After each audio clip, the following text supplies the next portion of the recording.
எனக்கு என்னமோ இந்த நெட்வொர்க்கால மட்டும் அவனுங்க பெரிய ஆளான மாதிரி தெரியல. ലോകേഷ് കനകരാജിന്റെ സംവിധാനത്തിലും അനിരുദ്ധിന്റെ മ്യൂസിക്കിലും എത്തുന്ന കൂലി കോളിവുഡിലെ ഈ വർഷത്തെ ഏറ്റവും വലിയ പ്രതീക്ഷയുള്ള സിനിമകളിൽ ഒന്നാണ്.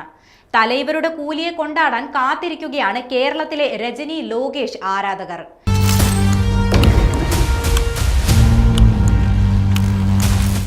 ഇപ്പോഴിതാ സിനിമയുടെ അഡ്വാൻസ് ബുക്കിംഗ് അപ്ഡേറ്റ് ആണ് പുറത്തു വന്നിരിക്കുന്നത്.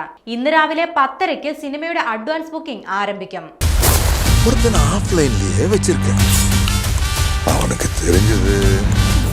കേരളത്തിൽ സിനിമ എത്തിക്കുന്നത് HM അസോസിയേറ്റ്സ് ആണ്. ആരാധകർ പ്രതീക്ഷയോടെ കാത്തിരിക്കുന്ന സിനിമയായതിനാൽ തന്നെ ബുക്കിംഗ് ആപ്പുകൾ ഹാങ് ആകും വിധം ടിക്കറ്റുകൾ വിറ്റുപോകുമെന്നാണ് റിപ്പോർട്ടുകൾ സൂചിപ്പിക്കുന്നത്. സിനിമയുടെ UK പ്രീ ബുക്കിംഗ് ആരംഭിച്ചിട്ടുണ്ട്.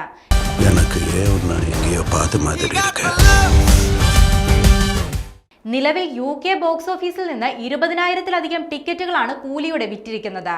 നോർത്ത് അമേരിക്ക, ഓസ്ട്രേലിയ, UK എന്നിവിടങ്ങളിൽ റെക്കോർഡ് ടിക്കറ്റ് വിൽപ്പനയാണ് സിനിമയ്ക്കുണ്ടാകുന്നത്.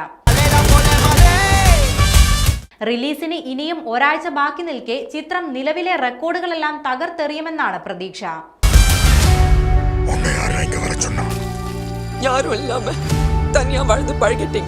ഓവർസീസ് മാർക്കറ്റിലും സിനിമയ്ക്ക് വലിയ മുന്നേറ്റം ഉണ്ടാക്കാൻ സാധിക്കുന്നുണ്ട്.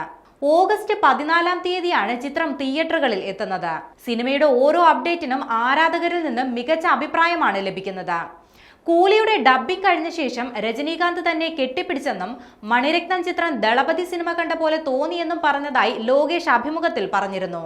രജനീകാന്തും ലോകേഷ് കനകരാജും ആദ്യമായി ഒന്നിക്കുന്ന ചിത്രമാണ് കൂലി. സൺ പിക്ചേഴ്സിന്റെ ബാനറിൽ കലാനിധിമാരനാണ് കൂലിയുടെ നിർമ്മാണം നിർവഹിക്കുന്നത്. ചിത്രത്തിൽ അതിഥി താരമായി ബോളിവുഡ് താരം അമീർ ഖാനും എത്തുന്നുണ്ട്. ദഹ എന്നാണ് സിനിമയിലെ അമീർ ഖാന്റെ കഥാപാത്രത്തിന്റെ പേര്.